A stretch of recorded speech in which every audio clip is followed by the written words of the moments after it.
ESPN's Ian Begley with Armen and Levack, 104.5 The Team. And Ian, I know you were really busy these last 5 days as the Knicks have been working hard in NBA free agency. How bad is it, Ian? How bad is it now that we have a pretty clear picture on what the Knicks are going to be dealing with this season? Well, here's an idea of what the expectations are.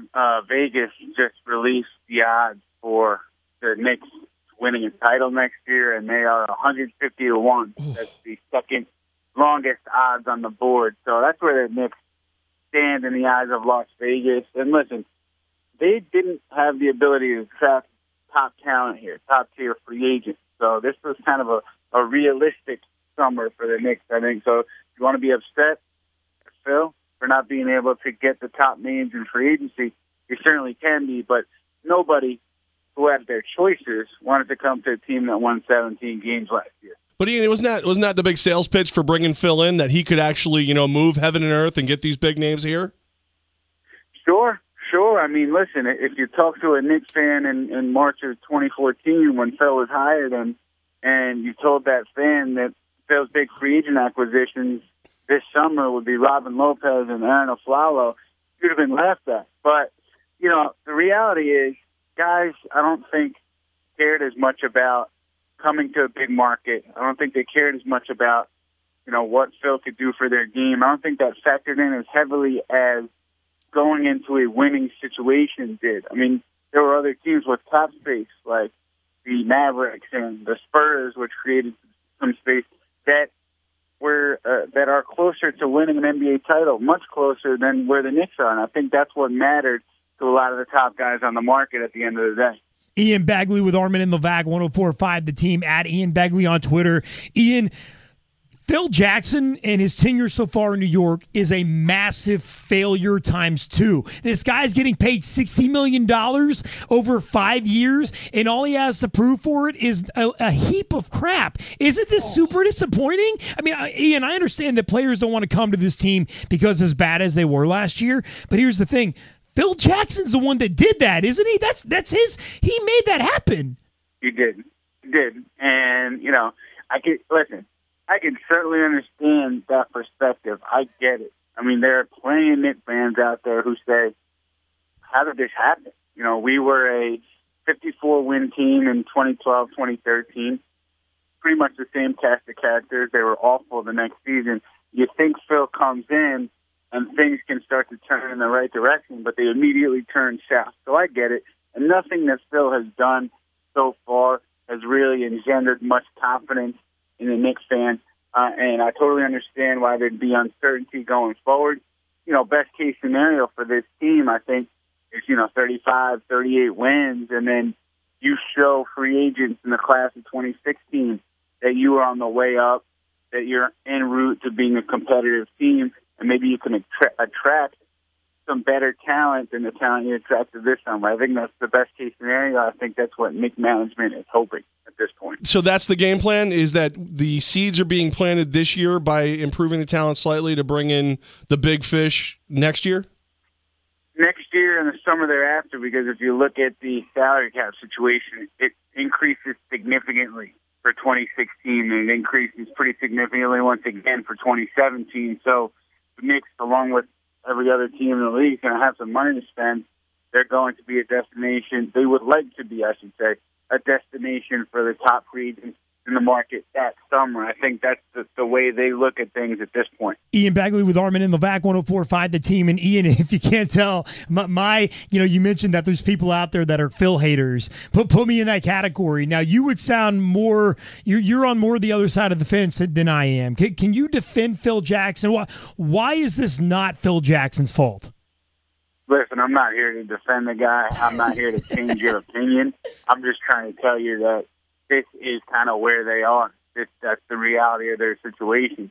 It wasn't realistic to really think that they could land a LaMarcus Aldridge or a Marcus Gasol this summer, because this was a terrible team, and this team's not going to be good next year. So if you're a big-name free agent, you can get the same amount of money from a team that's on the precipice of winning a title. Wouldn't you do that rather than coming here and having the Knicks be bad again and having the fans crush you because you're making a lot of money and the team isn't winning. I mean, I think it's only human nature to kind of gravitate towards that other situation rather than coming to the Knicks. So if the Knicks are 2 to 3 years out, Ian, how confident are you that Phil Jackson's even going to be here for that? That's the $60 million question, so to speak, is how long will Phil last here? He's dropped hints that he's going to leave before the end of this contract, but more recently, his fiance, Jeannie Buss, said he's here for the long haul. He bought a place here. He's locked in for the rest of his deal. And listen, I wouldn't be surprised if he left during the summer of when there's supposed to be a lockout. You know, I wouldn't be surprised if he didn't want to deal with any of that, if he just handed the keys to the car to Steve Mills. So, you know, only time will tell. And then if he does leave, you know who's waiting in the wings, don't you? No, don't say it. Don't say the name. Mr. Isaiah Thomas. No! Oh! I need a drink. Ian Begley with ESPN New York, at Ian Begley on Twitter. Make sure to check him out. ESPNNewYork.com, his daily work with Armen and Levack on 104.5 The Team. All right, Beggs, let's get down to it. Porzingis, Aflalo, Robin Lopez, Kyle O'Quinn, Derek Williams. How much better and or worse are the Knicks going to be this year? Well, the good thing for them is it doesn't get much worse than it was last year. You know, it's always silly to me to predict these things in July, especially because, you know, free agency isn't even over. Teams are going to make more moves. If I had to guess right now, I would say, you know, anywhere from 35 to 38 wins is realistic, and that'd be doubling their win total from last year. I don't think not the worst. We're not the worst. Yeah, exactly. I don't think they make the playoffs, but, you know, if you want to look at it from a glass half full perspective, and I know that's not your style. That's what I do. That's not him. They take a step in the right direction. So in a perfect scenario, they're a much better team, still a lottery team, but a much better team. Yeah, and the problem there is they don't have a pick in 2016. So they can be very bad again without anything to look forward to in late June in the NBA draft. Ian Begley of ESPN New York, give me the one signing the Knicks have done over the last 5 days that we're going to be the most impressed with. I think, you know, Kyle O'Quinn could impress you. Maybe not so much immediately, but I think if the Knicks coaching staff develops players as well as they've talked about wanting to develop players, they can do well with Kyle O'Quinn because he's a kid who showed a lot of promise in limited minutes in Orlando. And, you know, he rebounds the ball well. Solid passer, showed a decent touch from the perimeter, again, in small doses in Orlando. So if you give him bigger minutes in New York and you have that coaching staff working to coax the best out of him, I think he can be a very effective player off the Knicks bench. ESPN's Ian Begley with Armen and Levack. And Ian, since the last time we met, you've gotten married on purpose. Is that accurate? Did that happen? Yes, it did happen. Wow, how's that going so far? It was on purpose. It was amazing. And we're 1 month in, and we're doing a lot better than Phil in the Knicks so far.